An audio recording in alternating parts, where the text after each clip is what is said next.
Et salut les People, je voulais aujourd'hui vous parler d'un projet qui va arriver bientôt sur Kickstarter au mois de mai chez Go On Board. Tout simplement vous parler de The Witcher Old World. Bien évidemment, vous connaissez tous la série, la saga The Witcher, des romans, des jeux vidéo, quelques jeux de société, on y reviendra, les jeux de rôle.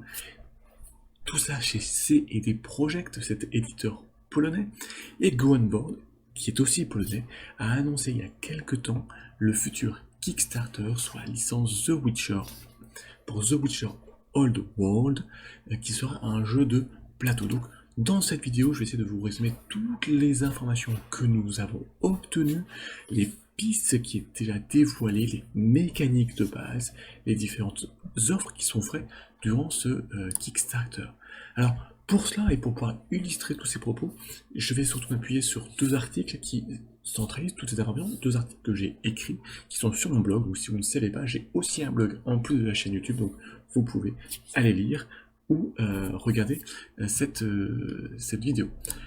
Alors, The Witcher Wild World va arriver le 21 mai sur Kickstarter, donc comme je vous disais chez Go On Board, en partenariat et sous licence de CD Projekt. Alors, est-ce qu'un jeu de société, un jeu de plateau, The Witcher, est-ce que c'est une nouveauté?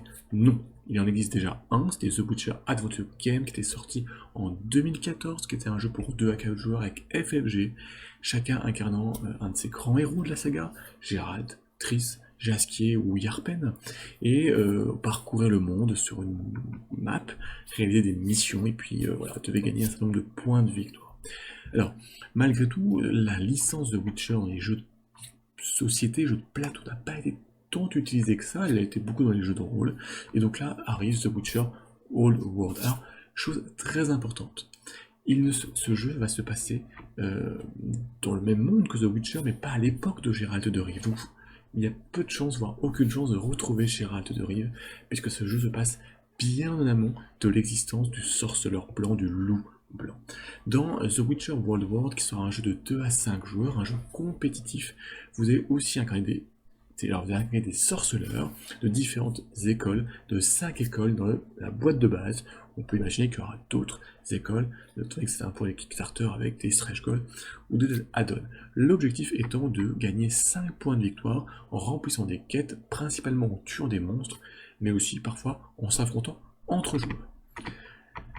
La base de The Witcher World War est une base de mécanique de deck building. Chaque joueur commencera la partie avec 10 cartes de son école, des cartes qu'il va utiliser pour parcourir le monde, mais aussi pour combattre. Et puis au fur et à mesure, il va gagner des nouvelles cartes, en particulier au début de chaque tour de jeu, il va pouvoir choisir une nouvelle carte dans une rivière de cartes, simulant l'expérience du sorceleur. Il va pouvoir aussi acheter des nouvelles cartes, gagner de nouvelles capacités pour faire évoluer son deck qui reprendra aussi ses points de victoire. Donc c'est très important. On aura 5 écoles de sorceleurs, donc avec des plateaux. Ici c'est le plateau de Jasper, le sorceleur de l'école de la vipère. Donc chaque sorceleur aura 4 capacités différentes, le combat, la défense, la magie, qui sont des capacités communes, et puis chaque école aura une capacité propre, ici les attaques empoisonnées, qui octroiera un bonus, une capacité particulière au héros qui va contrôler cette école. On va retrouver donc l'école du loup, qui va être lui plutôt orienté sur les combats, l'épée, hein, c'est l'école de Geralt de Rive, hein, ceux qui utilisent deux épées, une lame en fer, une lame en argent, en fonction si ce sont des créatures magnifiques ou des combats contre des hommes. Nous avons l'école du Griffon qui lui va être beaucoup plus portée sur la magie. Vous aurez l'école du chat qui lui va utiliser une capacité de vitesse pour vaincre ses adversaires. L'ours qui lui va plutôt miser sur sa défense, sa capacité à encaisser les coups. Et puis la vipère qui attaque de façon plus perfide, plus sournoise et qui utilisera en particulier des poisons. Alors, comme je vous disais, chaque joueur commence avec un deck de petites cartes qui va venir évoluer, parce que la mécanique de base de ce jeu, c'est le deck building. L'objectif est de construire le meilleur deck pour pouvoir infliger les meilleures attaques, les attaques plus rapides, contre des monstres de plus en plus puissants, pour gagner des points de victoire. On va revenir un petit peu sur l'ensemble de ces sorceleurs. Petite mention, est-ce qu'il y aura un mode solo ou un mode coopératif? Oui, en add-on. L'éditeur, le créateur de ce jeu, Lucas Wozniak, a fait tweeter, a fait genre sorti cette information qu'il y aurait bien un mode solo et un mode coop en extension disponible durant le Kickstarter, mais pas dans le jeu de base, ce sera en add-on. Donc voilà, ça sera possible pour ceux qui vraiment préfèrent les jeux non compétitifs. Un petit coup d'œil aux figurines qui ont commencé à être dévoilées, donc des figurines et différents sorceleurs qui sont présents dans la boîte de base. Vraiment de très belles figurines en tout cas dans ce qui a été présenté. Est-ce qu'il y aura une version française? Pour l'instant, rien n'est annoncé dans ce sens, mais la porte n'est absolument pas fermée. Il y a déjà l'anglais qui a été annoncé, et puis la version polonaise, et l'éditeur a dit qu'il a annoncé d'autres localisations. On peut espérer qu'il y ait d'autres versions françaises, puisque Go On Board, qui a déjà fait Valhalla, Card Dice Game ou Titan, avait des versions françaises, et je sais qu'il y avait des contacts avec un certain nombre d'éditeurs francophones pour trouver un accord pour une version française, donc il n'y a rien d'officiel, mais en tout cas, il y a des pistes et c'est quelque chose qui est étudié. On peut l'espérer. Alors, rentrons un petit peu plus dans ce qu'on va retrouver dans la boîte de base et dans les mécaniques de base. Dans la boîte de base, on va retrouver donc 5 figurines pour les 5 sorceleurs, pour Erim de l'école du loup, Godric de l'école du griffon, Killar de l'école du chat, Riffard de l'école de l'ours et Jasper de l'école de la vipère. Ces 5 figurines qui ont été dévoilées sont ici, elles sont je trouve une pose assez dynamique, assez jolie. On fera voir sur les rendus finales. Il y aura bien sûr aussi des monstres, et je le précise tout de suite, les figurines de monstres que nous allons voir ne seront pas disponibles dans la boîte de base, mais dans une boîte de luxe. Dans la boîte de base, ce seront des tokens qui pourront représenter les monstres. Donc chaque école viendra, donc, comme je vous disais, avec une capacité qui lui est complètement propre. L'école du chat, par exemple, va jouer sur la vitesse, donc avant le combat, il va pouvoir regarder les cartes de son deck, en fonction de son niveau, et de pouvoir les replacer en dessus ou en dessous, donc pour pouvoir avoir les meilleures cartes, les cartes qui lui sont plus favorables dès le départ. L'école de la vipère, elle, va utiliser le poison. Donc ça va permettre de regarder les premières cartes de l'adversaire, le joueur adverse, ou le monstre, et de le replacer aussi en dessus ou en dessous, donc de pouvoir anticiper les actions de votre adversaire.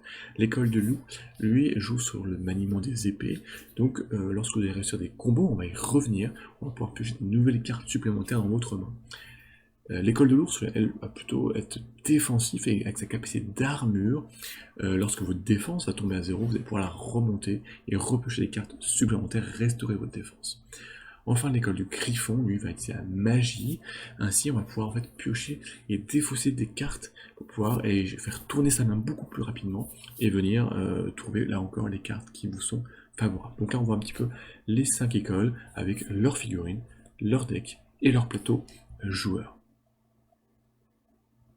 Alors, arrêtons-nous un petit peu sur la mécanique du deck building, puisque c'est vraiment ça qui va être le cœur du jeu.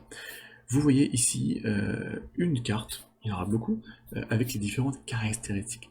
Les cartes sont très importantes, votre deck est très important, puisque ça va rapporter vos points de vie. Donc plus votre deck va être important, plus vous serez fort, et plus vous pourrez affronter des monstres forts ou des sorceleurs forts, puisque vous serez plus puissant.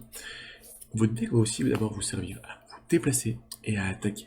En bas de chaque carte de deck, il y aura un symbole de plaine, de forêt, de lac, de montagne, qui vous permettra de traverser ces zones sur une grande map qui sera dévoilée dans quelques temps.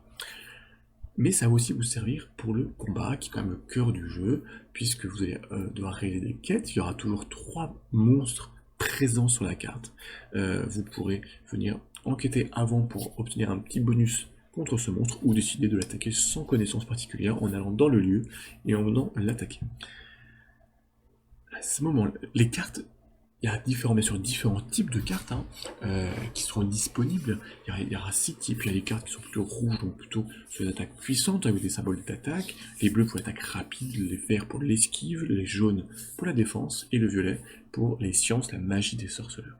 En fait, une des caractéristiques, c'est le deck building pour réaliser des combos. Au moment de votre combat, vous allez reformer votre deck, piocher des cartes, un certain nombre de cartes qui dépendra du niveau que vous avez en attaque, et de façon alternée contre votre adversaire, vous allez jouer des cartes autant que vous voulez. La première carte est gratuite, il n'y a aucune restriction. En revanche, derrière, il va falloir réaliser un combo. En fait, sur ces cartes, en haut à gauche de ces cartes, vous allez retrouver des symboles. Des symboles d'attaque, ces petits traits blancs que l'on voit ici sur ces cartes. Et puis aussi une partie de combo qui va vous dire quel type de carte vous allez pouvoir jouer derrière votre carte. Donc il va falloir, ça peut être soit vous demandant de rejouer des cartes de combat, des différentes cartes de couleurs, et donc il va falloir comboter pour pouvoir jouer et jouer une succession de cartes, et donc pour pouvoir additionner l'ensemble des effets pour les infliger à votre adversaire. Lorsque vous infligez des dégâts à votre au monstre, comme une harpie, etc., ce qui va se passer, c'est que vous allez en fait faire défausser des cartes, puisque c'est votre deck et votre point de vie. Si vous infligez des dégâts à votre adversaire, au monstre, à la figurine, et ben vous allez lui faire défausser autant de cartes que de points de dégâts subis de son deck. Si son deck arrive à 0, et ben elle est vaincue, vous avez remporté le combat. Si c'est vous, puisque quand elle vous attaquez, vous avez une défense qui va venir vous permettre de vous protéger des premiers dégâts, mais les dégâts supplémentaires vous seront encaissés, vous allez vous-même défausser des cartes de votre deck, et si c'est vous qui arrivez à épuisement en premier, c'est vous qui perdez le combat. La grande attaque que vous ferez, c'est contre les monstres qui sont présents sur la carte. Donc eux, ils viendront avec leur propre deck, qui sera géré par le joueur de droite, et en fait, quand ça sera leur tour de jouer, ils auront des capacités spéciales, uniques, et puis quand ça sera leur tour, ils vont dévoiler des cartes, comme vous voyez ici à droite, et ça vous affichera des points de dégâts. L'objectif est de vider leur deck avant avant que vous ayez même votre deck vidé. Si vous réussissez à le vaincre, à vaincre le monstre, vous récupérez le trophée, vous récupérez une carte, et ça vous octroyer des bonus.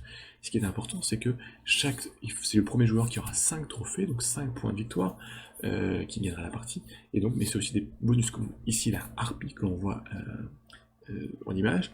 Ici, quand une harpie va vous permettre, si vous n'avez pas de potion, d'en piocher 2 avant le combat.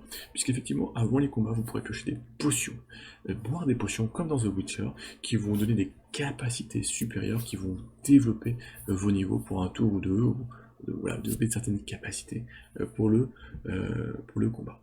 Voilà. Donc on termine avec cette belle figurine de la harpie qui a été dévoilée très récemment, qui elle, donc, comme je disais, ne sera disponible que dans la version Deluxe.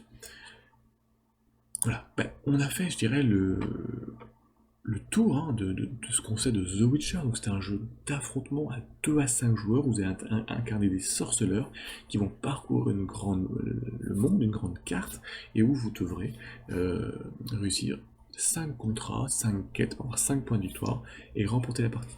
Une version française n'a pas été encore annoncée, mais on peut l'espérer.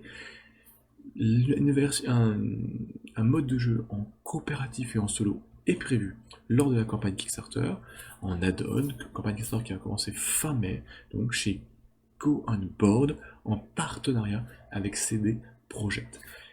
Toutes les infos qui vont bientôt sortir encore dans les semaines et les mois à venir, et ben suivez la chaîne et suivez le blog, puisque j'en ferai vraiment des présentations. Je suis en contact avec l'éditeur, j'espère, pour un prototype, pour vous présenter plus en avant la mécanique de jeu de deck building, et vous présenter ce jeu avant le début de sa campagne de positionnement participatif. Voilà, n'hésitez pas si vous avez des questions, j'essaierai d'y répondre et de vous apporter le maximum d'éclairage. Comme d'habitude, n'hésitez pas à partager, à vous abonner, à liker, et à commenter pour pouvoir échanger sur ce sujet. Et puis, surtout, pensez à vous amuser. Et d'ici là, portez-vous bien. Ciao les people!